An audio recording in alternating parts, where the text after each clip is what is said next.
Hello guys, Astrogenity Ward here, and today I'm going to be bringing you a rant/debate, I don't know, about Face-Off in Modern Warfare 3, the pros, cons, what needs to be fixed if Infinity Ward is still maintaining support for their game.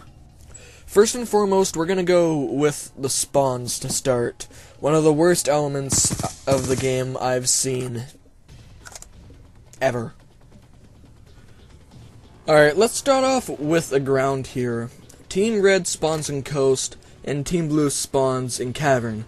What usually happens here is that Red runs up to Bow, but Blue cuts him off and kills him. And then Red spawns at Stern. Now what usually happens here is that Red either runs up to the balcony on Stern, or tries to cut down across Coast. At this point, Blue is already camping in Cave and the balcony at Bow, all ready to take them out.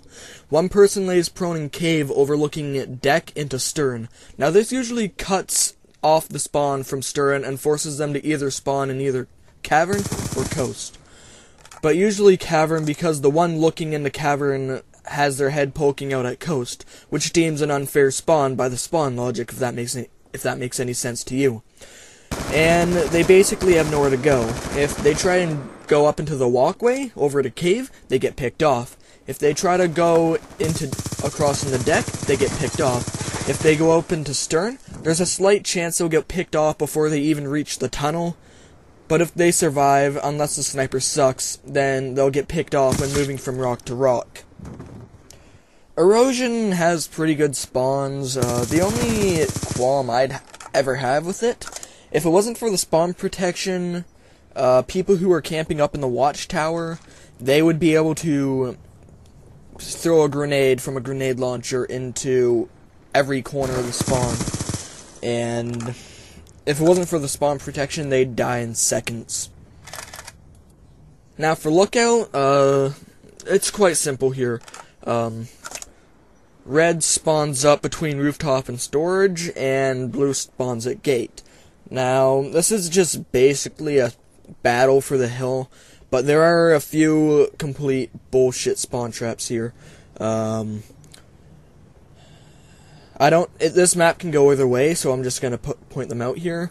Hills, you can overlook between observation and rooftop.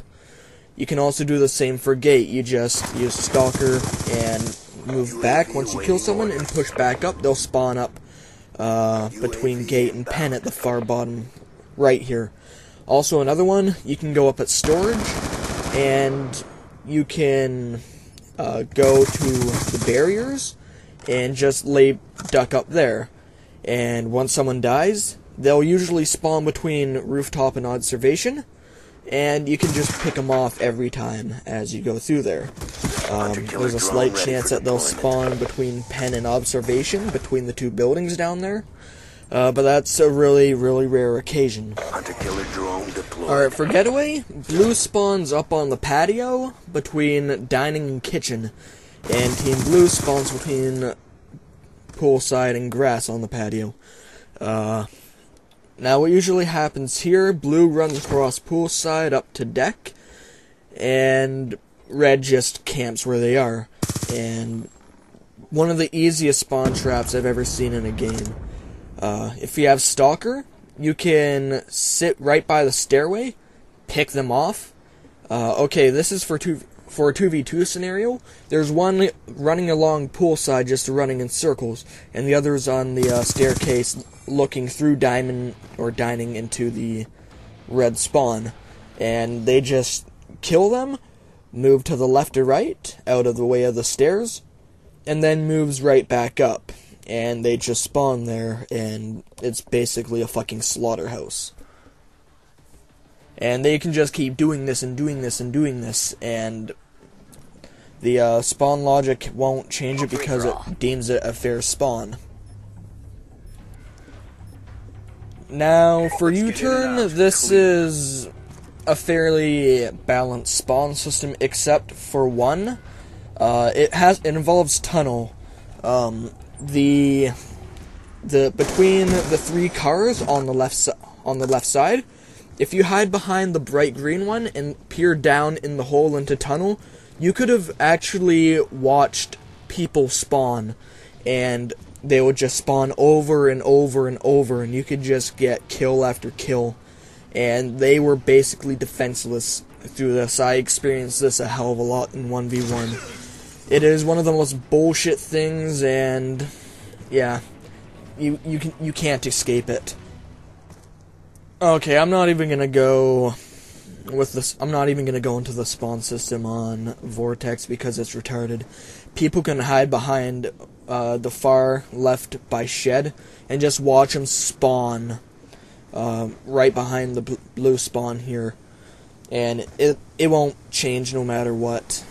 Also, if someone's running around between Cornfield and Top Hill, just watch your ass, because they keep spawning all around there. They'll spawn in front of you, they'll spawn behind you, they'll spawn to the left of you, they'll spawn to the right of you, sometimes they'll even spawn on you. And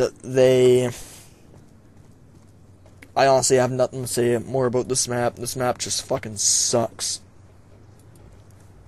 Okay, Intersection, it's just a battle for the art room above Diner here.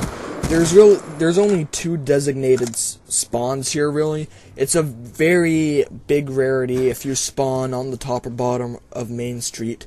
It almost never happens. And it's just basically hide and diner. You can view basketball court and theater through one window, and you can watch along Main Street, bookstore, and jewelry store on the other window. It's just another really badly balanced map, and I don't even know why they even bothered throwing it in. It's a fun map, I will give it that, but the spawning is just so ridiculous and so unfair. Alright, now let's move on to our second subject, which is the exploits of the creator classes for Face-Off. Now, I don't know if this even needs mentioning, but the portable radar, it is the most bullshit excuse for a tactical equipment for Face-Off, especially for fucking 1v1. I see it all the time. It is one of the most bullshit elements you could ever throw in, along with a heartbeat sensor. I don't mind them for a public match, or even team tacticals. Fucking spam them all you want, but if you can't get to a fucking UAV, assault UAV on your own, don't even fucking bother playing Face-Off. Get the fuck off, you suck. And another funny thing I find with Face-Off is, when they are spamming portable radars on me, and I throw on Assassin, they get all fucking butthurt. And they won't stop bitching. It's the funniest fucking thing. Third and final thing I'm gonna go into with this video is the variety of maps. I'm gonna take a step back here all the way to 2007 Call of Duty 4. The Cage Match game mode gave us 10 maps out of 14. And this game only gives us 7, and I don't know why, but they decided not to give us core multiplayer maps or DLC maps like they did with Call of Duty 4. Now, the potential maps that we could have for Face-Off right now that I feel would actually work really well with the game mode is Hard Hat, Mission, Dome, Bootleg, Lockdown, potentially, because it is a big map, but there are a lot of open sight lines. Carbon would work really well because of the close quarter nature of it.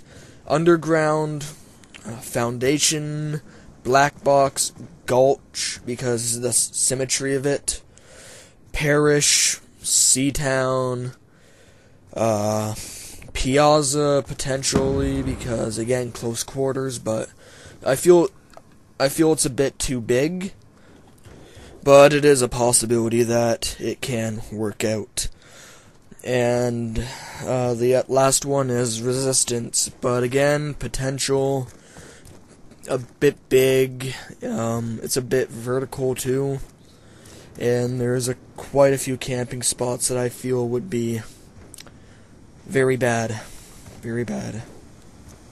So, with the 14 potential maps on top of the already 7 pre-existing maps, we could have potentially 21 maps at our disposal for the game mode, and I don't know why they're not there yet. This actually is a really good idea. It'll keep the game mode fresh. It'll keep it would keep variety. It would keep the game mode from getting stale and routine and feeling more like a chore than actual suspenseful gameplay. And I just really feel it would be a really, really good addition to the game mode. Now, there could be an argument saying that this is a bad idea because the maps are really open and people can camp in a lot of places. I played Cage Match in Call of Duty 4 pretty much exclusively through the lifespan of Modern Warfare 2, Black Ops, and Modern Warfare 3 until the face-off mode released on there, and that is not going to be a problem for someone who actually knows what they're doing. Campers aren't really that big of a deal. Just take your time going around corners. If you feel the need, throw on Dead Silence or Sitrep to find Claymores or C4, and you should be right as rain. Anyways, I gotta get going right now. I'm pretty much at my time limit here, 15 minutes. If you agree with anything I have to say and or want to support me, like and favorite this video, go on to Twitter if you have one, and go to Candy Slexia or Infinity Ward and tweet them to ask them to add these changes to Face Off. If you enjoy any of my content, go ahead and subscribe. Astrogenity Ward out.